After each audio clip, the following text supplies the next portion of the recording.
Welcome back to this beautiful time of year. The winter solstice is upon us. And I'm just doing this video to talk about what is this holiday. Yule is the most ancient word that we have for it in the Western world.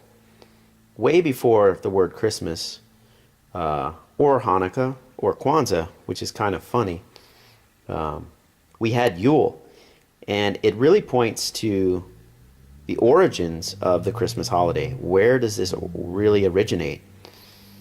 There's debate as to how old this is in the East. We could say it's in India, in Hinduism. But I'm just referring to the West.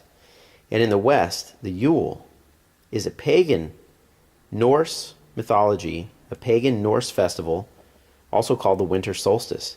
Celebrates the rebirth of the sun god, and honors the horned god, who is Odin or Hern. And Hern became the name Hermes, which is Greek.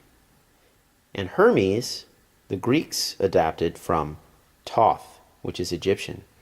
So this basically shows that Hern and Odin is even older than the roots of Christianity, which is in Egypt. It is the winter harvest, and we celebrate the coming light that thanks the gods for seeing us through the longest night. It is a time to look to the past year's achievements and celebrate with family and friends. The days grow longer, every day banishing the darkness with a little more in the glow of the warm sunlight that brings the world to life again. So, this is a holiday. Where do we get the word holiday? Well, most likely the word holly comes from halo, which comes from helios, which means the sun. So again, the winter solstice is a reflection of the sun. But we also have reference to holly in the holly tree, which is a specific type of tree that doesn't grow anywhere except cold northern climates. So a holiday or a holy day could be in reference to the Norse tree of the holly tree. So I'd like to point out that Hanukkah is only about 2,000 years old, and it was a Jewish holiday which celebrated a war, actually, a revolt against the Maccabees in ancient Greece. And it was created in 197 BC. So it's not nearly as old as we think. The Yule and the Yuletide is much, much older. We're looking at least 3,000 years older than Hanukkah. Kwanzaa is, to me, a complete joke. It's some move for multiculturalism and to give certain peoples the opportunity to celebrate Christmas but attach their own culture to it. Kwanzaa was created in 1966, ironically by an imprisoned man named Ron something or another. I can't remember his last name, but he was in prison for rape and murder. Crazy, huh? So we go on to Odin. Odin is the figure of the Norse mythology who they adapted to Jesus Christ. Odin hung on a tree for 9 days and sacrificed himself to himself. He was representation of the sun, the midwinter sun, hanging there and then coming back to bring the light of the world to its people. So the Middle Easterners adapted the story of the Norse mythology and created Christmas much, much later. So we have funny things that go on in this story. One of the most funny things is, have you ever seen huge pine trees or evergreen trees in the midst of massive amounts of snow in the Middle East? No, there is no massive snow drifts and huge pine trees in the Middle East. So where do we get this story? Well, it's obviously from a cold climate. It's obviously from a place where there is Christmas trees, pine trees, evergreen trees. So we can see that the peoples of the Middle East adopted a much older tradition, which we call Yule, in the Norse, Scandinavian, Irish, Celtic, Scottish, and British, Finnish traditions. So this whole holiday comes from the people of the North. And things like 8 reindeer. Well, 8 reindeer refers to the horse of Odin. Odin rode a horse with 8 legs. And he's actually, basically represents the sun. So as the sun moves through the winter sky, they said, it is really a picture of a horse with 8 legs. And so now we have 8 reindeer. Well, here's another funny question. When have you seen reindeer or caribou in the Middle East? They're not indigenous to that part of the land, especially the ones with huge antlers and massive amounts of fur. Reindeer are really, really burly creatures. You don't have reindeer in Israel or in Saudi Arabia or in Mesopotamia. So where does this myth come from? Well, just like Christ is Odin, the story of the reindeer being transplanted into the Middle East is just as crazy as the story of a Christmas tree being planted in the Middle East. There are no huge evergreen trees. There are no reindeer in this part of the world. So it obviously comes from a cold climate, which is where we get the tradition of Yule.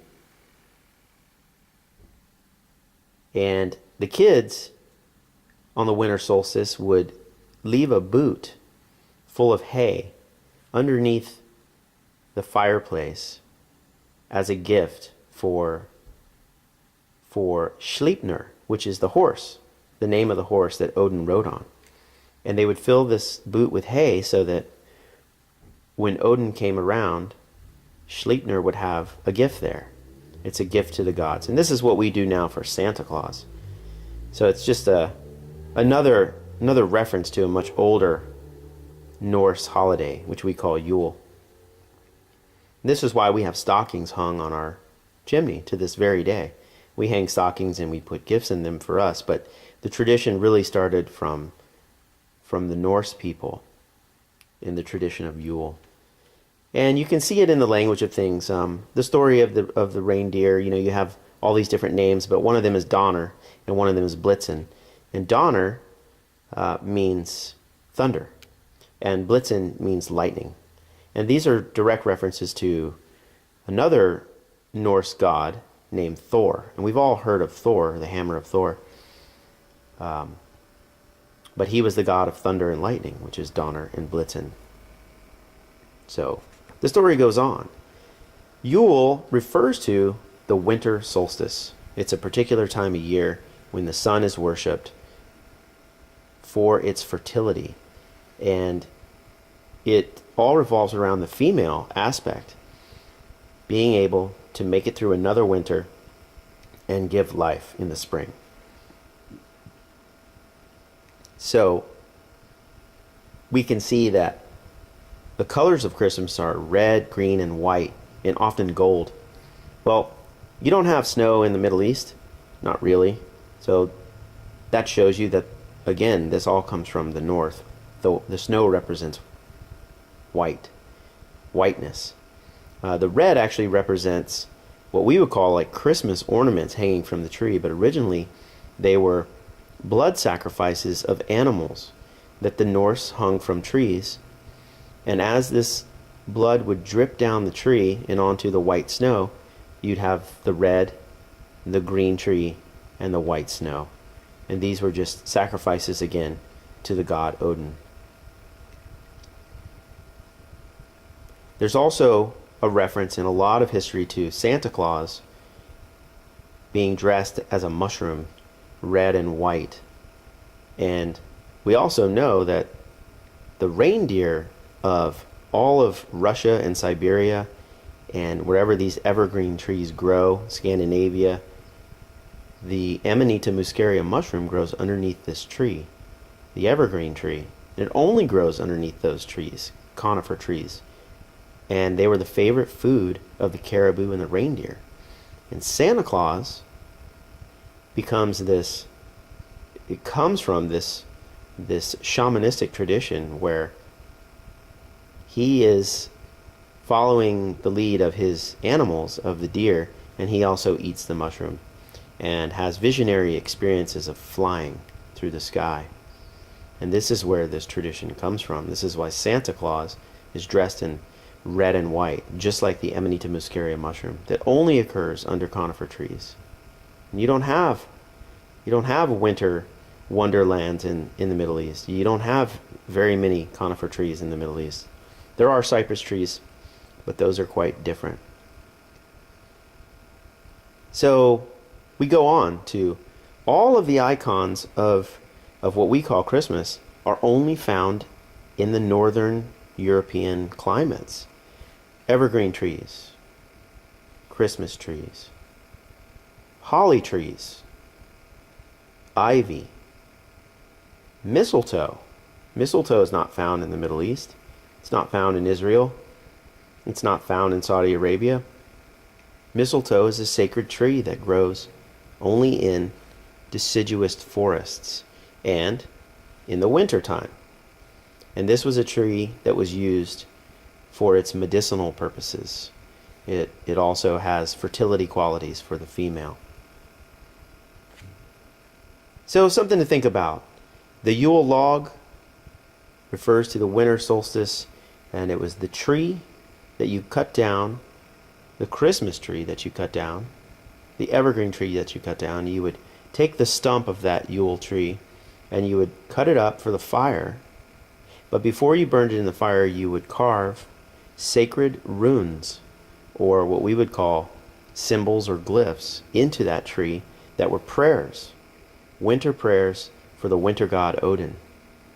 So think about that when you say Happy Holidays, Merry Christmas, Kwanzaa, Hanukkah, whatever it is you're into, and just pay homage to where the origins of this sacred holiday comes from. It's a completely European holiday, and it originated in the north where the snow falls and where the evergreen tree grows. And it has been stolen or twisted or adapted for many other cultures. All right. Happy winter solstice. Thanks for listening.